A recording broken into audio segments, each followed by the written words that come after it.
Bismillahirrahmanirrahim. Assalamualaikum warahmatullahi wabarakatuh.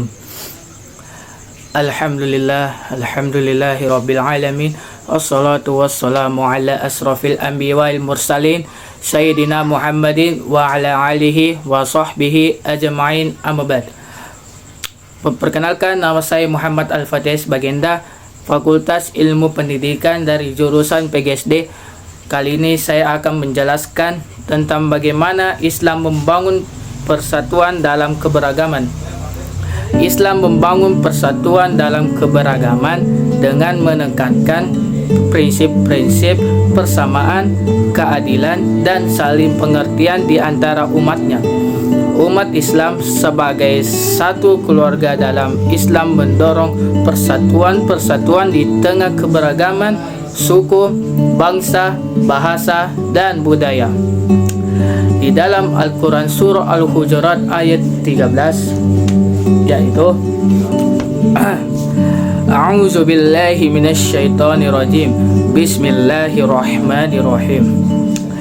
Ya ayyuhan nasu inna khalaqnakum min zakarin wa unsa waja'alnakum syu'uban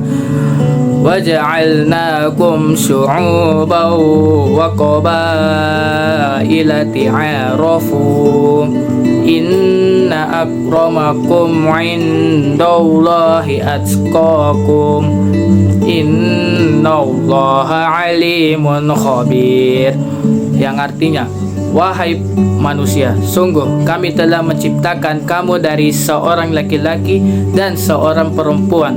Kemudian kami jadikanlah kamu berbangsa-bangsa dan bersuku-suku agar kamu saling mengenal.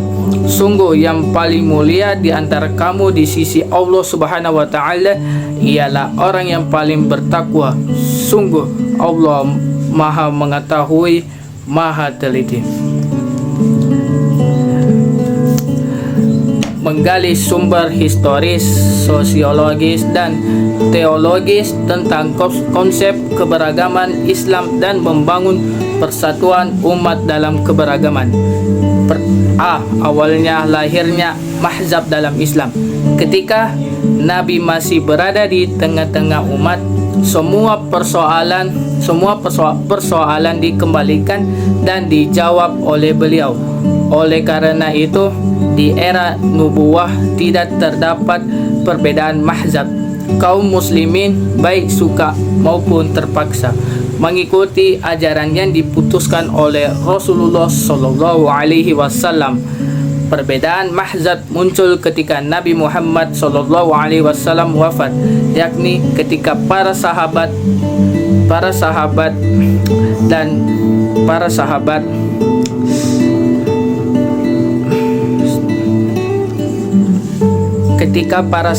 akan menetapkan tokoh yang paling layak untuk memimpin umat menggantikan Nabi Muhammad sallallahu alaihi wasallam. Baik sahabat Muhajirin maupun sahabat Ansar masing-masing merasa paling layak memimpin umat. Muhajirin berargumentasi bahwa merekalah orang yang paling awal mendukung kenabian dan paling dekat kekerabatannya dengan Nabi Muhammad sallallahu alaihi wasallam. Sedangkan Ansar pun berargumentasi bahwa Islam menjadi besar berkat perlindungan mereka. Akhirnya Umar bin Khattab radhiyallahu anhu mendeklarasikan bahwa Abu Bakar As-Siddiq radhiyallahu anhu sebagai khalifah, yang disetujui oleh sebagian kaum Ansar. Keluarga Nabi Ahlul Bait yang saat itu sibuk mengurusi jenazah Nabi, manusia agung, merasa kaget karena Abu Bakar diangkat menjadi khalifah. Mereka berdasarkan dalil-dalil yang mereka miliki memandang bahwa persoalan khalifah yang sudah tuntas, isyarat Al-Quran dan Nabi Muhammad sallallahu alaihi wasallam menurut mereka jelas sekali menyebutkan bahwa keluarga Nabi lah yang layak menjadi ulil amri, bahwa mereka masyhum, terbebas dari segala dosa dan kesalahan. Bagi mereka Ali bin Abi Thalib yang pantas menjadi khalifah pertama itu. Pada saat itu sebetulnya sudah ada dua mazhab dalam Islam, yaitu mazhab sahabat yang dipelopori dari kaum Muhajirin dan Ansar, dan mazhab keluarga Nabi yang dipelopori oleh Ali bin Abi Thalib, Siti Fatimah Zahra, putri Nabi Muhammad SAW, dan tokoh-tokoh Hashim, kerabat Nabi Muhammad SAW. Inilah sebenarnya benih-benih munculnya dua mazhab dalam Islam, yakni mazhab Sunni dan mazhab Syiah. Kedua mazhab itu sebenarnya berpedoman pada Al-Quran yang sama dan Nabi yang sama. Oleh karena itu, pada masa Khulafa Rasyidin Al-Mahidin, kedua mazhab ini tidak menampakkan perbedaan yang tajam. Perbedaan mulai tampak misalnya ketika menetapkan perawi-perawi hadis yang dapat percaya. Mazhab Sunni lebih banyak memilih hadis yang diriwayatkan para sahabat Nabi, sedangkan mazhab Syiah lebih banyak memilih hadis yang diriwayatkan keluarga Nabi, walaupun dilihat isinya matan hadis yang banyak sama. Pentingnya mengenal mazhab. Sedikitnya ada 4 alasan kita perlu mengenal mazhab dalam Islam. Pertama, adanya beragam mazhab dalam Islam merupakan realitas yang harus dipandang sebagai kekayaan budaya Islam. Tanpa mengenal mazhab, dimungkin kita malah memusuhi sesama Islam, yang tentunya akan memperlemah kekuatan umat Islam. Padahal musuh Islam adalah orang-orang kafir, orang-orang munafik, dan orang-orang zalim.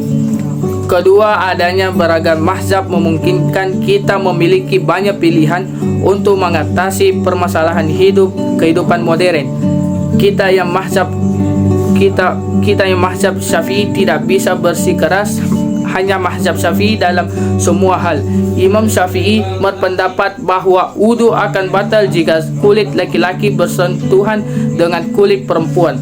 Pendapat ini tidak bisa dipertahankan dalam ibadah haji karena selalu berdesak-desakan yang memungkinkan sering terjadinya persentuhan kulit antara jamaah laki-laki dan perempuan dan sulit untuk berwudu. Dalam keadaan seperti ini, maka kita yang bermazhab Syafi'i harus beralih ke mazhab lain yang pendapat tidak batalnya wudu jika kulit laki-laki bersentuhan dengan kulit perempuan. Misal, mengambil mazhab Hanafi.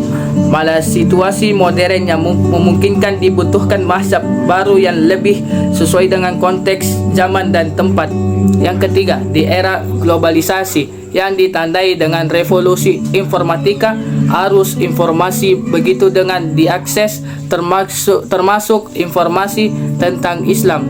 Tanpa mengenal mazhab, orang akan bingung karena beragam pemikiran dan hukum Islam yang berbeda-beda, bahkan saling bertentangan. Dengan mengenal mazhab, maka kita tidak akan kaget dengan perbedaan pemikiran dan produk hukum itu. Dan keempat, sekarang gerakan ukhuwah Islamiyah didengungkan oleh hampir setiap ulama, cendekiawan Muslim, dan orang-orang Islam pada umumnya tanpa memahami mazhab yang berbeda-beda. Upaya ini hanyalah sebuah slogan palsu yang mudah diucapkan tapi sukar dilaksanakan. Selain itu, upaya kita menutup diri terhadap lain sebenarnya sama saja dengan memulatkan kebenaran mazhab kita.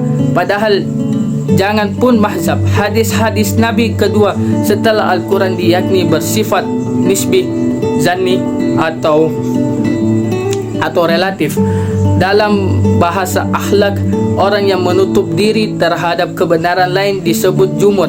Allah Subhanahu wa taala malah memuji orang-orang yang mau mempelajari beragam mazhab dan menggelarinya sebagai ulil albab. Dalam Quran Az-Zumar ayat 18 yang berbunyi, allazina yastami'una al-qawla fayattabi'una ahsana ulaikal ladzina hadahumullah wa ulaika humul ulul albab. Yang artinya yang mendengarkan perkataan lalu mengikuti apa yang paling baik di antaranya, mereka itulah orang-orang yang telah diberi Allah Subhanahu wa taala petunjuk, dan mereka itulah orang-orang yang mempunyai akal. Jadi ciri ulil albab adalah mendengarkan segala perkataan, termasuk tentunya mempelajari segala mazhab, kemudian mampu memilih mazhab yang paling baik logikanya, untuk memungkinkan ulil albab bisa memilih yang paling baik apabila ia mempelajari secara mendalam. Tentunya ulil albab justru mampu memilih yang paling baik setelah terlebih dahulu mempelajari dan membandingkannya. Sekian dari saya, kurangnya mohon dimaafkan. Wabillahi taufik wal hidayah. Wassalamualaikum warahmatullahi wabarakatuh.